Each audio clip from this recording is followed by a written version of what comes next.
English philia YouTube ചാനലിലേക്ക് എല്ലാവർക്കും സ്വാഗതം. നമുക്ക് എല്ലാവർക്കും സംസാരിക്കുന്ന സമയത്ത് കുറച്ച് ബുദ്ധിമുട്ട് വരാറുണ്ടല്ലേ? എല്ലാവരും കൂടുതൽ എന്താ ചെയ്യുന്നത്? ഇംഗ്ലീഷ് പഠിക്കുന്ന എല്ലാവരും ചെയ്യുന്ന കാര്യം നമ്മൾ മാതൃഭാഷയിൽ നിന്ന് നമ്മൾ ട്രാൻസ്ലേറ്റ് ചെയ്യുക ചെയ്യുന്നത്. അങ്ങനെ വരുമ്പോൾ നമുക്ക് വളരെ ബുദ്ധിമുട്ടാണ് ഇംഗ്ലീഷ് പഠിക്കാൻ. അപ്പോൾ നമുക്ക് എല്ലാ കാര്യങ്ങളും നമുക്ക് അങ്ങനെ ട്രാൻസ്ലേറ്റ് ചെയ്ത് പഠിക്കാനും പറ്റില്ല. എന്നാൽ നമുക്ക് കുറച്ച് ചെറിയ ചെറിയ സെൻറ്റൻസ് ഉണ്ടല്ലേ, അത് നമുക്ക് ഇംഗ്ലീഷിൽ തന്നെ പഠിച്ചു വെക്കാം. ഡെയിലി യൂസേജിന് വേണ്ടിയിട്ടുള്ള കുറച്ച് സെൻറ്റൻസ് ഉണ്ട്, അത് നമുക്ക് പഠിക്കാം. ഒപ്പം തന്നെ അതിൻ്റെ അഡ്വാൻസ് വെർഷനും എന്ന് പറഞ്ഞാൽ അത് നമുക്ക് ചില സമയത്ത് അതിനെ നല്ല രീതിക്ക് ഉപയോഗിക്കാൻ പറ്റും. വേറെ വാക്കുകൾ ചേർത്തിട്ട് കുറച്ചും കൂടി ഒരുപാട് നല്ല ഇംഗ്ലീഷ് അറിയാവുന്നവർ സംസാരിക്കുന്ന പോലെ സംസാരിക്കാൻ വേണ്ടിയിട്ട് നമുക്ക് ഉപയോഗിക്കുന്ന പോലത്തെ രീതിയിലുള്ള സെൻറ്റൻസുകൾ നമുക്ക് അതിൻ്റെ സെയിം സെൻറ്റൻസ് തന്നെ പഠിക്കാം. ആദ്യം ഈസി സെൻറ്റൻസ് പഠിക്കാം, അത് കഴിഞ്ഞിട്ട് അതിനെ കുറച്ച് അഡ്വാൻസ്ഡ് വെർഷൻ. ഓക്കെ, അപ്പോൾ നമുക്ക് വീഡിയോയിലോട്ട് കിടക്കാം. ആദ്യത്തെ വാക്ക് ഐ ആം ബിസി. നമ്മൾ പറയുന്ന കാര്യമല്ലേ, ഞാൻ ഭയങ്കര തിരക്കിലാണെന്നൊക്കെ നമ്മൾ പറയില്ലേ. അപ്പോൾ അങ്ങനെ പറയുന്ന സമയത്ത് നമുക്ക് എന്ത് പറയാൻ പറ്റും? ഐ ആം ബിസി എന്ന് പറയാം. ഇത് സിമ്പിളാണ്, നമുക്ക് എല്ലാവർക്കും അറിയാം. പക്ഷേ നമുക്ക് കുറച്ചും കൂടി അഡ്വാൻസ്ഡ് ആയിട്ട് പറയണമെങ്കിൽ നമുക്ക് എന്ത് പറയാൻ പറ്റും? I am tied up. I am tied up എന്ന് പറയാം. ഇതിനർത്ഥം എന്താ? ഐ ആം ബിസി എന്ന് തന്നെയാണ്, പക്ഷേ കേൾക്കുന്ന ആൾക്ക് തോന്നും നമുക്ക് നല്ല ഇംഗ്ലീഷ് അറിയാമെന്നല്ലേ. I am tied up. രണ്ടാമത്തോ I am tired. I am tired എന്ന് പറഞ്ഞാൽ എന്താ? ഞാൻ ഭയങ്കര ക്ഷീണിച്ചു. ജോലി കഴിഞ്ഞിട്ടൊക്കെ വരുമ്പോൾ നമ്മൾ പറയാറില്ലേ, ഞാൻ ക്ഷീണിച്ചു പോയി എന്ന് പറയാറില്ലേ. അപ്പോൾ അങ്ങനെ വരുമ്പം നമുക്ക് പറയാം I am worn out. I am worn out. ഇത് നമ്മൾ പറയാൻ വേണ്ടിയിട്ട് പഠിച്ചില്ലെങ്കിലും ആരെങ്കിലും ഒരാൾ നമ്മളോട് പറയുമ്പോൾ നമുക്ക് മനസ്സിലാവണ്ടേ? അതിന് വേണ്ടി നമ്മളത് അറിഞ്ഞിരിക്കേണ്ടത് വളരെ അത്യാവശ്യമാണ്. നിങ്ങൾ സംസാരിച്ചാലും സംസാരിച്ചില്ലെങ്കിലും നമുക്ക് ഇപ്പോൾ തോന്നും നമ്മളെന്തിനാണ് പഠിക്കുന്നത്, നമുക്ക് ഐ ആം ടയേർഡ് എന്ന് പറഞ്ഞാൽ പോരെ. അല്ല, ഇപ്പം വേറെ ആൾ സംസാരിക്കുമ്പോൾ നമുക്ക് മനസ്സിലാവണ്ടേ? ഇപ്പം ഇംഗ്ലീഷ് സംസാരിക്കുക എന്ന് പറഞ്ഞാൽ ഒരാളോട് നമ്മൾ സംസാരിക്കുമ്പം അയാൾക്ക് മനസ്സിലാവും വേണം, ഒപ്പം തന്നെ അദ്ദേഹം പറയുന്ന കാര്യം നമുക്ക് മനസ്സിലാവണ്ടേ, എന്നാലല്ലേ കമ്മ്യൂണിക്കേഷൻ പൂർണ്ണമാവുള്ളൂ. അപ്പോൾ അതിന് വേണ്ടിയിട്ട് ഇപ്പോൾ കുറച്ചും കൂടി ഇംഗ്ലീഷ് നല്ലോണം അറിയുന്ന ആളാണ് ഐ ആം വോൺ ഔട്ട് എന്ന് പറയുമ്പം നമുക്ക് മനസ്സിലാവണം ഐ ആം ടയേർഡ് ആണെന്ന്. മനസ്സിലായല്ലോ? ഇനി അടുത്ത സെൻറ്റൻസ് നോക്കൂ. It is very easy. It is very easy. നമ്മൾ പറയില്ലേ ഇത് ഭയങ്കര എളുപ്പമാണ്, ഭയങ്കര എളുപ്പം, ഇതൊക്കെ ചെയ്യാൻ ഭയങ്കര എളുപ്പമാണ്, ഒരു പാടില്ല എന്നൊക്കെ പറയത്തില്ലേ. അപ്പോൾ നമുക്ക് അതിനെന്ത് പറയാൻ പറ്റും? ഇറ്റ് ഈസ് വെരി ഈസി എന്ന് പറയും. അതിൻ്റെ ഇതെന്താ? അഡ്വാൻസ് വെർഷൻ എന്താ? It is not rocket science. നമ്മൾ പറയല്ലേ, നമ്മൾ മലയാളത്തിലും പറയാറുണ്ട് ഇത് റോക്കറ്റ് സയൻസ് ഒന്നും അല്ലല്ലോ നമ്മൾ പറയാറുണ്ട് അല്ലേ. It is not rocket science. ഇനി leave me alone. Leave me alone. Leave me alone നമ്മൾ എപ്പോഴാണ് പറയുന്നത്? നമ്മൾ എന്തെങ്കിലും സങ്കടപ്പെട്ടൊക്കെ ഇരിക്കുമ്പോൾ ആരെങ്കിലും വന്ന് ഡിസ്റ്റർബ് ചെയ്യുമോ, അല്ലെങ്കിൽ ആരെങ്കിലും നമ്മൾ എന്തെങ്കിലും ജോലിയൊക്കെ ചെയ്തുകൊണ്ടിരിക്കുമ്പോൾ ആരെങ്കിലും വന്ന് ഡിസ്റ്റർബ് ചെയ്യുകയാണെങ്കിൽ നമ്മൾ എന്ത് പറയും? ലീവ് മീ അലോൺ എന്ന് പറയും അല്ലേ. ആരെങ്കിലും ഡിസ്റ്റർബ് ചെയ്യുന്ന സമയത്ത് ലീവ് മീ അലോൺ, ഞാൻ ഒറ്റയ്ക്ക് വിടും, ഞാൻ ജോലി ചെയ്യട്ടെ, അല്ലെങ്കിൽ ഞാൻ ഒറ്റയ്ക്ക് ഇരുന്നോട്ടെ എന്നുള്ള രീതിയിൽ ലീവ് മീ അലോൺ എന്ന് പറയും. അതിന് നമുക്ക് എന്ത് പറയാം? Give me a break. Give me a break എന്ന് പറയാം. ഇതിനർത്ഥം എന്താ? എന്നെ ഒറ്റയ്ക്ക് വിട്ടാൽ. ഇത് കുറച്ചും കൂടി മാനേഴ്സ് ആയിട്ട് നമ്മളിപ്പോൾ ലീവ് മീ അലോൺ എന്ന് പറയുമ്പോൾ കുറച്ച് റൂഡായി പോവും. എന്നെ ഒറ്റയ്ക്ക് വിടുമെന്ന് പറയുന്നത് ഗിവ് മി എ ബ്രേക്ക്, എനിക്ക് കുറച്ചൊന്ന് ഒറ്റയ്ക്ക് ഇരിക്കണം എന്നുള്ള രീതിയിൽ നമ്മൾ കുറച്ചും കൂടി നല്ല രീതിക്ക് അത് പറയാൻ പറ്റും. കേൾക്കുന്ന ആൾക്ക് വലിയ അരോചകം തോന്നത്തില്ല ഇത് കേൾക്കുമ്പോൾ ഗിവ് മി എ ബ്രേക്ക് ഇത് ഉപയോഗിക്കുന്നതായിരിക്കും കുറച്ചും കൂടി നല്ലത്.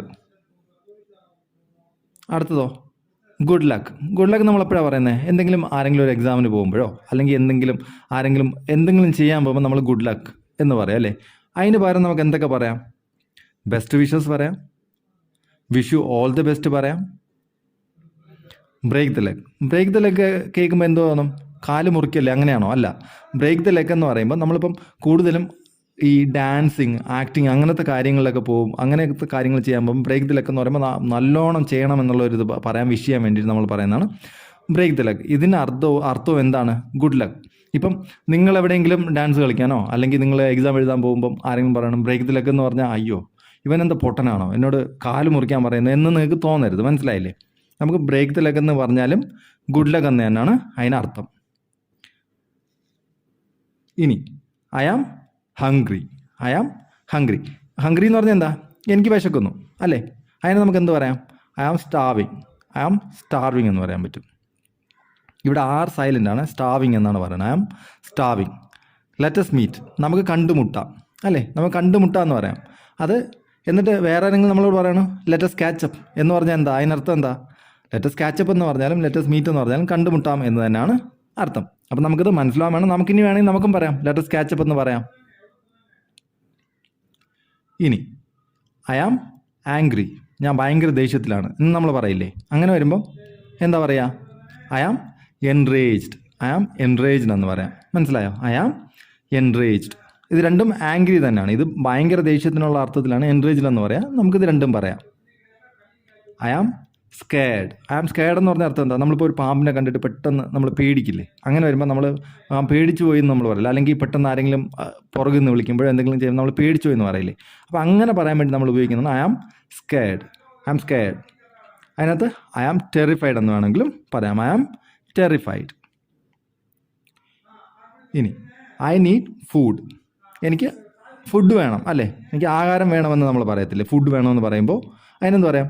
I require nourishment. I require nourishment.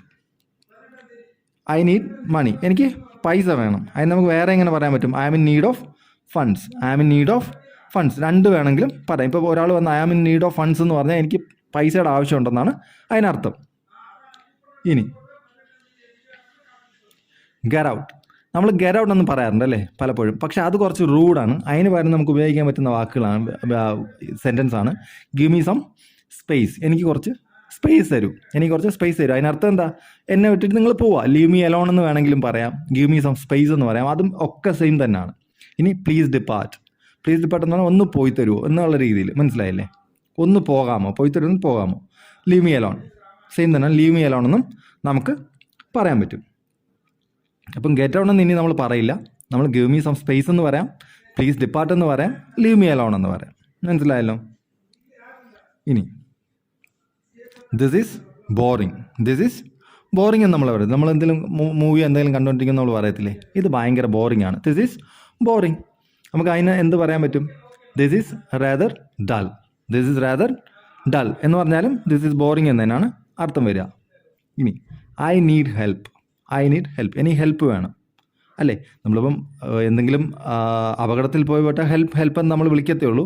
അല്ലെങ്കിൽ നമ്മൾ ഒരാളോട് സഹായം ചോദിക്കുകയാണെങ്കിൽ എന്ത് ചോദിക്കും? ഐ നീഡ് ഹെൽപ്പ് എന്ന് ചോദിക്കും. I need help. അതിന് നമുക്ക് എന്ത് ചെയ്യാൻ പറ്റും? I require assistance. ഇത് കുറച്ചും കൂടി ഫോമലാണ്. I require assistance. വലിയ വലിയ ഓഫീസസിലൊക്കെ പോയിട്ട് നമ്മൾ ഐ നീഡ് ഹെൽപ്പ് എന്ന് പറയില്ല, ഐ റിക്വയർ അസിസ്റ്റൻസ് എന്നേ പറയത്തുള്ളൂ. ഇനി ഐ ആം സോ ഹാപ്പി. ഞാൻ വളരെ സന്തോഷത്തിലാണ്, ഞാൻ വളരെ സന്തോഷവാനാണ്. അപ്പോൾ I am over the moon. I am so happy എന്ന് പറഞ്ഞാലും I am over the moon എന്ന് പറഞ്ഞാലും സെയിം തന്നെയാണ് മീനിങ്. ഇനി ഒന്നും കൂടെ പറയാം. I am filled with joy. I am filled with joy. അപ്പം ഇന്നത്തെ ക്ലാസ്സിൽ ഇത്രയേ ഉള്ളൂ. ഇപ്പം നിങ്ങൾ ഇത്രയും പറഞ്ഞ കാര്യങ്ങൾ മനസ്സിലായെന്ന് വിശ്വസിക്കുന്നു. ഇനി എന്തെങ്കിലും ഡൗട്ട് ഉണ്ടെങ്കിൽ കമൻറ്റ് ചെയ്യാം. കമൻറ്റ് ചെയ്യുമ്പോൾ